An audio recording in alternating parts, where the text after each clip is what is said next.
ተፈጥሯል። ኦርቶዶክስ የሆነ ወንድ ሴትን አንቋሻሽ፣ አጥላይ፣ የበታች አድራጊ፣ ተሳዳቢ፣ አጥቂ፣ አሲደፊ ሆኗል። እንደዚህ ብሎ ነገር የለም።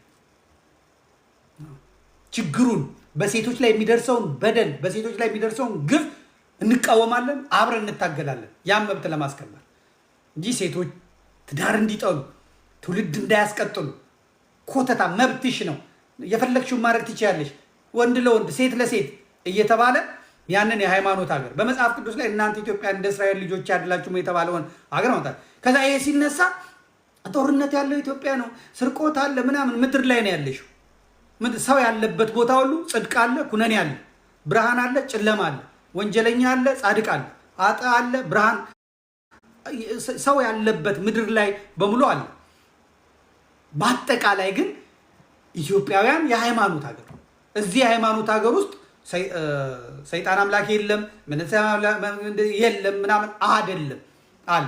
ሐዋርያት ሲጠሩ 12 ነበሩ አይደል? ይጠሩት 12ቱ ሐዋርያት ውስጥ እኮ እግዚአብሔር እስኪያጸናቸው መንፈስ ቅዱስ እስኪወርድላቸው ድረስ ሁሉም አንድ አይደለም። ይሁዳ ሐዋርያ ነበር፣ ጌታን ሽጦታል።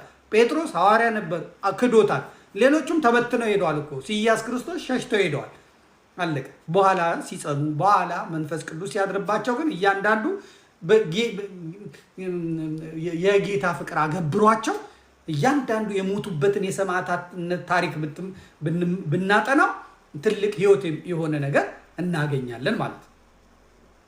ስለዚህ ባል ያጣችሁ ሴቶች፣ ያረጣችሁ ሴቶች አንዳንዶቹን ሳያቸው ራሱ መንፈሱ ያስታውቃል። ያፈጠጠው ቀንድ ያወጣ መንፈሱ ያስታውቃል።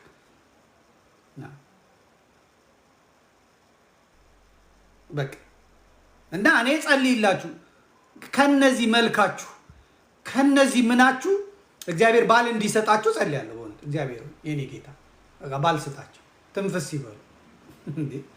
በቃ ሁላችሁም ጸልዩ፣ ባል ስጧቸው ብላችሁ ጸልዩ። ከነ መልካቸው በቃ ከዚሁ መልካቸው ምን ይደረግ እዚህ ጻፉልኛል። ባል ስጣቸው፣ ጌታ ባል ስጣቸው። ያጣ ለማኝ ተሳድቦ ይሄዳል። ምንድነው ዋናው ችግርሽ ምናምን ስትባል እየተለከፍኩ በሰፈር ውስጥ እየሄድኩ እየተለከፍኩ እና ካልተለከፍሽ ምን ልትሆኚ ነው? ለከፋን ማበረታታያ አይደለም። ግንኙነት እንዴት ነው የሚጀምረው? ሪሌሽንሺፕ እንዴት ነው የሚጀምረው? በለከፋ ነው። የኔ ቆንጆ ምናምን እንደዛ ምናምን ታወራለህ፣ ትቀራረባለህ፣ ባልና ሚስት ይሄዳል። ሌላው ለቅሶ ቤት ሄዶ ጳውሎስ ኞኞ አላያችሁ? ለቅሶ ሄጄ በቃ ደረቷን ስትመታ አየኋት፣ በቃ ፈረስኩ አለ። ወይዘሮ ጽጌ ነው ምናምን ሲያገባ ማለት ባለቤቱ አለ። ለቅሶ ቤት ሄዶ ደረት የምትመታ አይቶ ያገባል አለ። እንግዲህ ደረት የሚመቱ ሴቶች ፀጉራቸውን በሻሽ ታስረው ነጠላ እንደዚህ ምናምን አድርገው ወይ ወይ የሚሉትን እሱ ለቅሶ ሄዶ በቃ ይችን ነው የማገባው ብሎ ያገባል። አውቶብስ ላይ አጠገብ ላጠገብ ቁጭ ብሎ ያገባል። ለክፋት ያገባል። እቃ ጥላ ያገባል። ሰዎች የሚገናኙበት ነገር መኖር አለባቸው። ስትለከፉ በቃ ዛሬ ቆንጆ ሆኛለሁ ማለት ነው፣ 6 ወንድ ለክፎኛል፣ በቃ ይሄ ውበቴን መጠበቅ አለበት። እና ቴርሞሜትር አይደለ እንዴ እናንተ መለከፍ?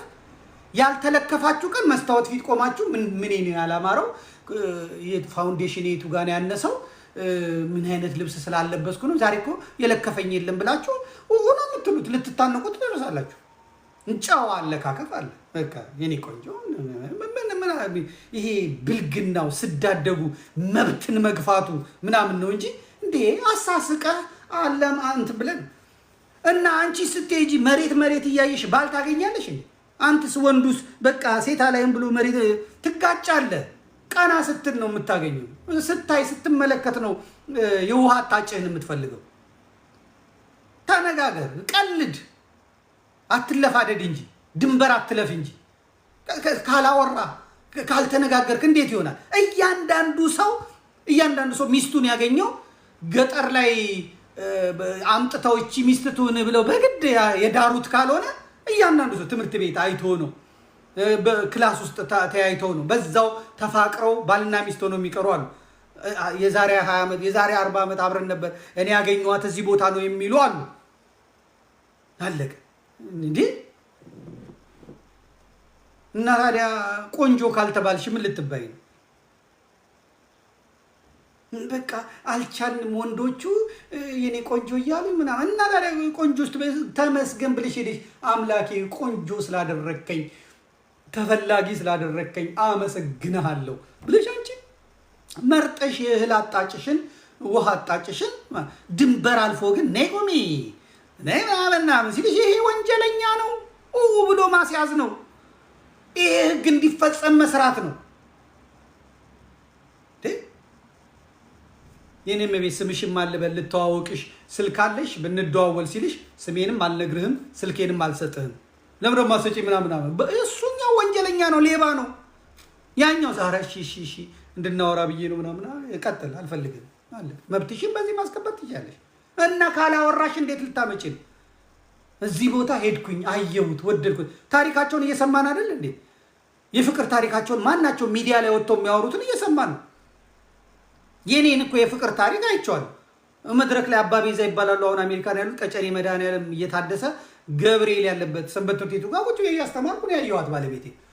እንደዚህ ብዬ እስጢፋኖስ ነበር ቀኑ ስለ እስጢፋኖስ እያስተማርኩ ከዛ ቤት ስሜት የለኝ ምን የለኝ እንደዚህ እና ልቤ ጌታ ሁለተኛ ሳገኛት ማለት እኔ ተክለ ሃይማኖት ጋር ያየኋት ከጓደኛዋ ጋር ተቃቅፋ ስትሄድ ነው። ከናዝሬት ስመጣ ተክለ ሃይማኖት ባንክ ቤቱ ጋር ሆኜ ነው እንደዚህ ያየኋት። ያቺን ልጅ ነው በስንተኛው ጊዜ እዛ ቤተክርስቲያን ላይ ቆሜ ሳስተምር ደግሞ ይመቻል። አውደ ምሕረት ታውቃላችሁ ይመቻል። ያቺ እህል አላስበላ ያለችኝ ያቺን ከሰውነት ተራ ያወጣችኝን እንቅልፍ የነሳችኝ ደግሞ አልናገር እኔ እንደ ጻድቅ ነው የምታየው እንደ ምናምን ነው የምታየው። እኔ ፊት ስለ ሴት ስለምናምን አይወራም። ሌላው እያወራ እኮ ይወጣለታል እንደው በምንም እኔ እናቴ ጻድቅ ነኝ ብዬ ለማልንገር ምን ብዬ ከሰውነት ተራ ወጥቼ እንደገና ደግሞ በስንተኛው በአመቱ እዛ መድረክ ላይ ሳስተምር አየኋት። ያመጣ ይፈንዳ ብዬ ለጓደኞቼ ነገርኩ። ተባል እንዴ አንተም ምናምን ተባልኩ። ያው በእግር በብረት አሳድጄ 1986 87 አካባቢ ያው እንዳያችሁት ጓደኛ ያረኳት ቁጠሩት እንግዲህ 86 96 2006 30 አመት እኮ መጣ 16 አለፈ። እና ያችን ያየኋትን ሄጄ ባልጠይቃት ኖሮ እባክሽ አንቺ የእህሉ አይንሽ ባላት ኖሮ እሷም ደግሞ አይታኝ እውነት ነው ብላ ባታነጋገር ከዛ ስንቆይ በቃ ሽማግሌ ላክና እንጋባ ባትለኝ ነው። ያው ተጋባን። ምን የመሰለ ወንድ ልጅ ምን የመሰለች ሴት ልጅ ሁለት ለዚህ ምድር የሚጠቅሙ ሰዎች ሰጠን አለቀ። እና እኔ ሴት ስትበደል ዝም ብዬ ያለው እንዴ አላይ ባላናገር መጀመሪያ አይኔ ተፈጠረ አየዋት። ስላየዋት እግዚአብሔርን አመሰግናለሁ። ዝም በመምጣቱ የምናገኘው እኮ 2-3 ጥቅም ሊኖር ይችላል። ግን አብሮት የሚመጣው 40 ሚሊዮን ኮተት ማአት ቆሻሻ ነገር አገሪቷን ያበላሻል። አገሪቷን ብቻ አይደለም ጀነሬሽን ያበላሻል። አቋርጬ ላርምህ ነው። ፌሚኒዝም 3 መፍትሄዎችን ሰጥቶ 40 ሚሊዮን ኮተቶች አላመጣም። ኤልጂቢቲ ይዞብን መጣ። ፌሚኒዝም ራሱ ሲነሳ መነሻው ሰይጣናዊ አምልኮን ማዕከል ያደረገ ነው የሚል ቦልድ ክሌም ነው ያስቀመጥኩት። ኖ አይደለም ምትኝ ሲሆን ኦኬ ከየት ነው ያመጣው ይሄን ዳታ ትኝና ክሮስ ቼክ ታደርጊዋለሽ። አም ሪሊ ሃፒ እነዚህን ዳታዎች ለመስጠት። ዶሜስቲክ ቫዮለንስ ኢኒሺየት የሚደረገው በአብዛኛው በሴቶች ነው ታውቂያለሽ። ዳታ ልስጥሽ እሱ ላይ በኢትዮጵያ የሕክምና ፌለር ምክንያት ብዙ ልጆች አሁን ሐኪም መሆን አይፈልጉም። የልጅነት ህልም ነው አይደል? ሐኪም የብዙዎች የልጅነት ህልም ነው። ሲስተሙ ፌል ሲያደርግ ሐኪም መሆን አይፈልግም ሰው። ኤግዛክትሊ እንደሱ ነው ሀፕን የሚያደርገው።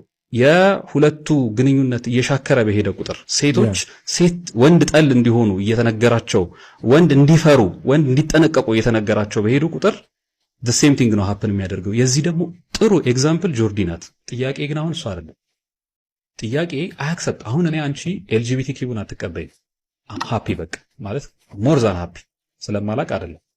አትሊስት እንደዚህ ፐብሊክሊ እንዲህ ለሰው እየነገርን ስለሆነ አም ሃፒ። ነገር ግን አንቺ የተቀበልሽው የፌሚኒዝም አይዲያ ግን ይቀበላል። የሴት ልጅ መብት መከበር አለበት፣ ግን ኖት ኢን አ ፌሚኒስት ዌይ ነው ያልኩት። ፓትሪያርኪ የወንዶች የበላይነት አይደለም፣ የወንዶች ሳክሪፋይስ ነው። ምክንያቱም ዓለም ላይ ሰክሰስፉል የምንላቸው ወንዶች ፕሮባብሊ 3% ቢሆኑ ነው። ማጆሪቲ ወንድ ምንድነው? ኢዝ አ ሚዘራብል ጋይ። አብዛኛው ጎዳና ተዳዳሪ ወንድ ነው። ባይዘው ጀስት አብዛኛው ኢቭን ኦቲስቲክ ተጠቂ ወንድ ነው። ታውቂያለሽ? አብዛኛው የፕሪዝን እንትን እስረኛ ወንድ ነው። እና ወንድ ተጠቃሚ ነው ብዙ አያስኬድም ማለት አብዛኛው ወንድ መከራውን እየበላ ያለው ወንድ ያልከኝ ያለው የኦርቶዶክስ ክርስትና አስተምሮ የምንለው የወንዶች የበላይነትን ያራምዳል። የወንዶች የበላይነት ሳይሆን ለወንዶች ኦቶሪቲ ይሰጣል። ኦቶሪቲ ማለት ቤቱን ለምሳሌ ራን እንዲያደርግ አይደለም። አይደለም።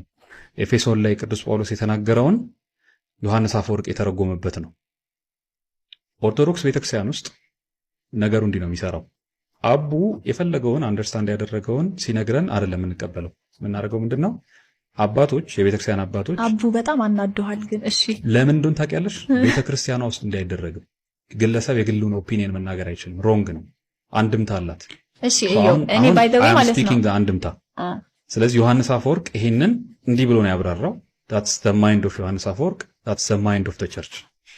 ከምታስበው በላይ ሴቶችን ለመጨቆን የመጽሐፍ ቅዱስን ቃላት ይጠቀማሉ። አንቺ ደግሞ the same thing አደረግሽ። አቡንና መጽሐፍ ቅዱስን ተጠቅመሽ የምትፈልጊውን የፌሚኒዝም አይዲያ አራመድሽ። this guy የኦርቶዶክስ አፖሎጀቲክስ ነኝ ብሎ ራሱን ክሌም አድርጎ ከመጣ he should know at least አባቶች ምን እያሉ እንደሆነ እሱን በማቅረብ ቤተክርስቲያኗን ሂዩሚሌት አድርገሻል ብዬ ነው ማስበው። ስለዚህ ምክንያቱም ይሄ ባይዘው የአንዱ ጥቅስ ነው። ሌሎቹን ጥቅሶች እየገባው ደግሞ ባሳይሽ ሮንግ ኢንፎርሜሽን የተላለፈው ሌላ ፋይን የፌሚኒዝም ፎርዝ ዌቭ ስፔሲፊካሊ የፎርዝ ዌቭ ፌሚኒዝም ንቅናቄ ክሪቲካል ኢሹዎቹ ምንድናቸው ያነሳቸው ብሎ ማየት እኮ ነው። ትራንስጀንደር ኤልጂቢቲ ኪው ዜድ ምናምን እንዳለ አለ አዛ ውስጥ። እኔ ብላክ ኢትዮጵያ ፌሚኒዝምን ኢንቫይት አድርጋ ከምታተርፋቸው ነገሮች ይልቅ ፌሚኒዝምን ኢንቫይት አድርጋ የምትከስርባቸው ነገሮች ስለሚበልጥ በራሳችን መንገድ ወንዶችና ሴቶች መሃል ያለውን ችግር ለመፍታት ብንሞክር የተሻለ ነው። ፌሚኒዝም የህዝብ ቁጥርን ለመቀነስ ታስቦ የተፈጠረ ይመስለኛል። ምክንያቱም በእንደዚህ አይነት ሁኔታ የሚመጣ ቤተሰብ ምን አይነት ቤተሰብ ነው የሚለውን እስቲ አስቡበት። እንደዚህ አይነት ሁኔታስ የተፈጠረ ትዳር እስከ ምን ድረስ ይዘልቃል የሚለውን ማሰብ ያስፈልጋል። ምክንያቱም ወንድ የራሱ ኃላፊነት አለበት፣ ሴት ደግሞ የራሱ ኃላፊነት አለባት። ሁለቱም የየራሳቸው የሆነ አስተዋጽኦ አላቸው ማለት ነው፣ የተለያየ እና ወንዱ የሴቷን ሴቷ ደግሞ የወንዱን አልፍ ያደርጋለው የሚሉ ከሆነ ይሄ ይጋጫል ከተፈጥሯዊ ማንነት ጋር ማለት ነው። በሰው ብቻ አይደለም፣ እንስሳትንም ብናይ ወንዶች የራሳቸው ኃላፊነት አላቸው፣ ሴቶች የራሳቸው ኃላፊነት አላቸው እና ያው እነሱ እንስሳት ስለሆኑ እንደዚህ አይነት ነገር ሊያስቡ ስለማይችሉ ፌሚኒስት ምናምን እንጂ በስርዓት ከተመለከትናቸው ሁሉም ተፈጥሮ በሰጣቸው መንገድ የሚመሩት እንደዛ ነው። ወንዶች የራሳቸው የሆነ ኃላፊነት አለባቸው፣ ሴቶች የራሳቸው የሆነ ኃላፊነት አለባቸው እና ከዛ የወጣ መንገድ የሚከተሉ ከሆነ ያው ይሄ አግባብ ያልሆነ ነገር ይሆናል ማለት ነው። ሌላው ደግሞ ይሄ የወንዶችና የሴቶች እኩልነት እየተባለ የሚወራው ነገር ወደ ይሄ ፌሚኒዝም ማለት ነው ወይ ደግሞ ሌሎችም በዚህ መንገድ የሚመጡ ነገሮች በኋላ እየባሰ ወደ አላስፈላጊ ወደ ምንጠላቸው ወደ ግብረ ሰዶም ምናምን ነው የሚያመዝነው ማለት ነው እና ይህንን የፈጠሩት ራሳቸው ምን ጋር እንዳሉ አይተው እኮ ማወቅ ይቻላል። የትኛውንም ነገር እኮ ከማድረጋችን በፊት ያን ነገር ቀድሞ የሰሩ ሰዎች የተጠቀሙበት ከሆነ ወይ ደግሞ የተጎዱበት ከሆነ እኮ ውጤታቸውን ማየት እንችላለን እና ይህም ፌሚኒዝምን ያስፋፉና የተቀበሉ ሀገራት አሁን ምን ጋር ናቸው የሚለውን ስናይ አብዛኛው ወደ ግብረ ሰዶምነት ምናምን ነው የገቡት። ይሄ ተፈጥሮን ተቃውሞ ከፈጣሪ ጋር የሚያጋጭ መንገድ ነው ማለት ነው። የሴቶች መበደል የለም ማለት ሳይሆን ይህንን የሚያስተካክል ህግ በስነ ስርዓት በራሳችን መንገድ ማስተካከል ነው እንጂ ያለብን እንደዚህ ያልተገባ ወይንም የውጪዎችን ሙሉ መቀበል አለብን ወይ ደግሞ የውጪዎችን መኮረጅ አለብን የሚል ሀሳብ የለኝም። እኛ ብዙ ጊዜ ቀጥታ የውጪዎችን እየኮረጅን ነው ብዙ ነገሮቻችን የምንጎዳው። የራሳችን የሆነ እኮ በጣም ብዙ የሆነ ትክክል የሆኑ ወይንም እኛ አገራዊ የሆነ ብዙ ነገሮች እያሉን ከውጭ እያመጣን ነው እየተጎዳን ያለ ነው። የሀገራችንን ባህል እሴት ተከትለን ብንሄድ ኖሮ በጣም ብዙ መንገዶች በተስተካከሉ ነበር። ወይ ደግሞ ራሳችን ጋር ያለውን ነገር ማረም ነው። ጎጂ ባህል የሚባሉትን ነገሮች በመተው መልካም የሆኑትን በማስቀጠል የተሻለ ነገር መፍጠር ሲቻል የውጭዎቹን እያመጣን ቀጥታ እየተጎዳን ያለ ነው እና ይህም ፌሚኒዝም ምናምን የሚባል አስተሳሰብ የውጭዎች ነው እና የሚያመጣው ነገር የታወቀ ነገር ነው። ምክንያቱም እነሱ ጋር ያለው ነገር ስለሚታወቅ ማለት ነው። ሌላው ደግሞ በቤተክርስቲያን ጉዳይ የተነሳው ነገር ነው። ይሄ ቤተክርስቲያንን ለማጥቃት የተወራ ወሬ ይመስላል እንጂ በስነ ስርዓት ቤተክርስቲያን የምታስተምረውን ትምህርት አይተው ወይንም ተምረውት አይመስለኝም የሚያወሩት። ምክንያቱም ቤተክርስቲያን የባልና የሚስትን ስነ ስርዓት ባለው መልኩ በተፈጥሯዊ እንትናቸው ይሄ ተፈጥሮ በሰጣቸው መንገድ ሁለቱም ተፈጥሯዊ ኃላፊነታቸውን እንዲወጡ በአግባቡ እና በህግ እንዲኖሩ የምታደርግ ነች ቤተክርስቲያን ነው።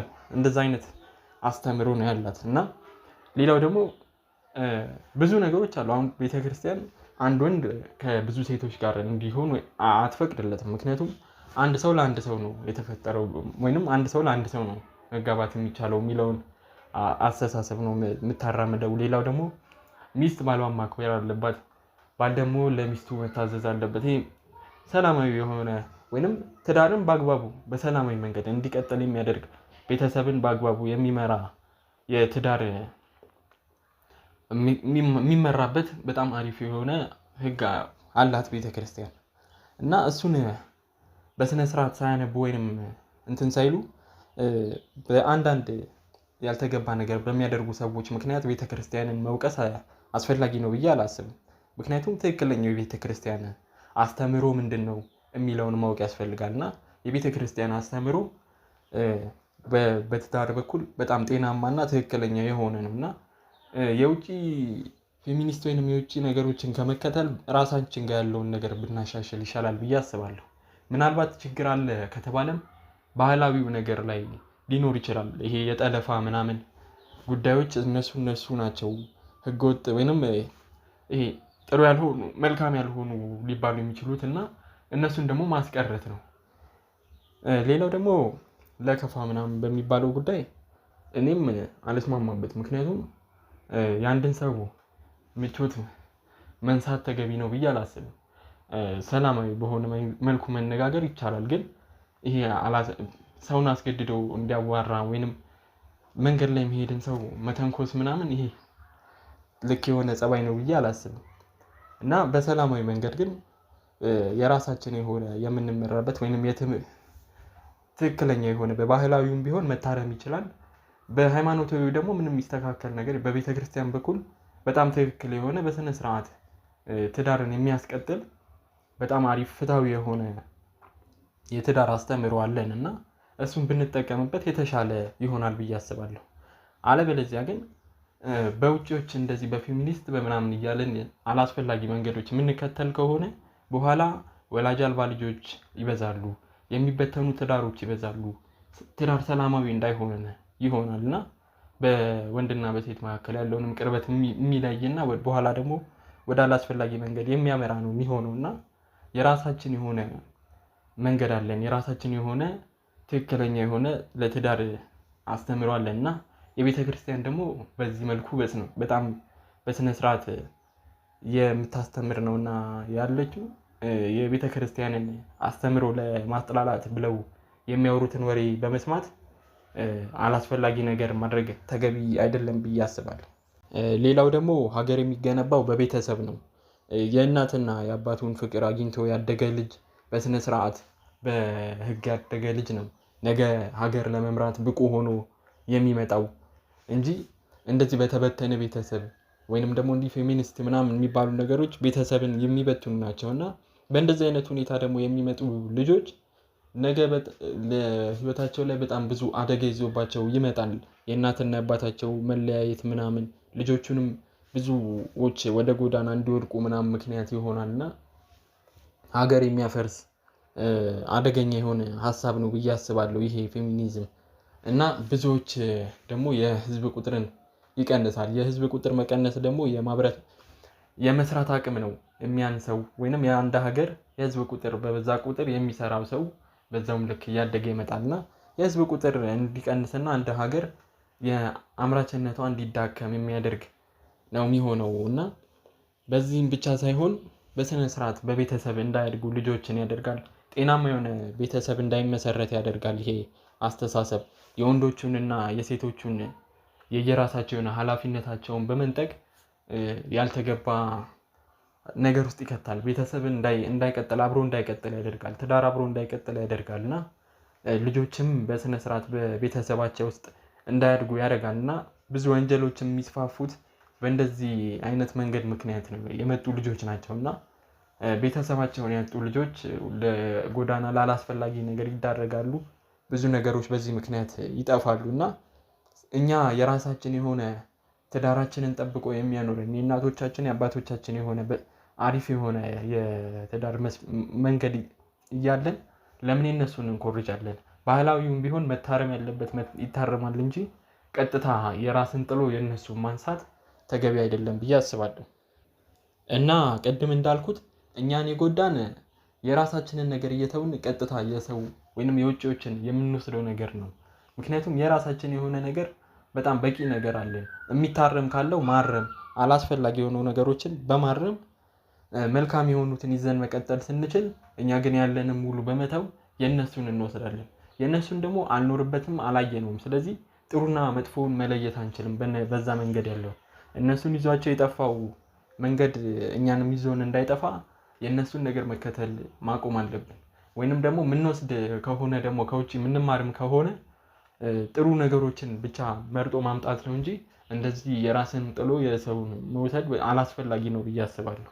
እና ይሄ ባህላዊው ነገር ሴቶችን ይጎዳል ወይንም ሴቶች ላይ ተጽዕኖ ያደርጋል ወይንም ሴቶችን ይበድላል ከተባለ ሴቶችን የሚበድለውን ነገር በመቀነስ ወይንም በመተው ማስተካከል ነው እንጂ ያለብን ቀጥታ ይሄንን ሙሉ በሙሉ አስወግዶ የኖርንበትን ወይንም ያለፉበትን እናትና አባቶቻችን ያለፉበትን መንገድ ትቶ የውጪዎችን መቀበል ይሄ መልካም አይደለም ብዬ አስባለሁ።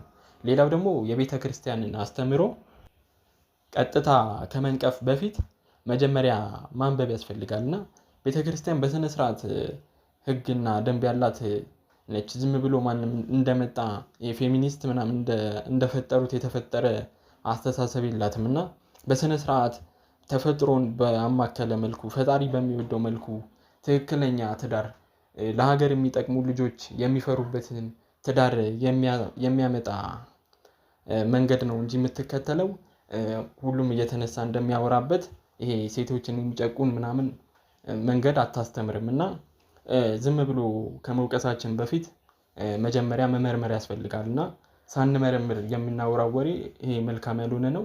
ሌሎችም ደግሞ ዝም ብሎ ከመስማትና እነሱን ከማዳመጥ በፊት ነገሩን ቤተክርስቲያን ምን ትላለች የሚለውን ነገር ሄዶ መረዳትና እውነታውን አውቆ መናገር ያስፈልጋል ብዬ አስባለሁ እንጂ ሰዎች የሚሉንን ዝም ብሎ ማመን ይሄ ተገቢ ያልሆነ ነገር ነው።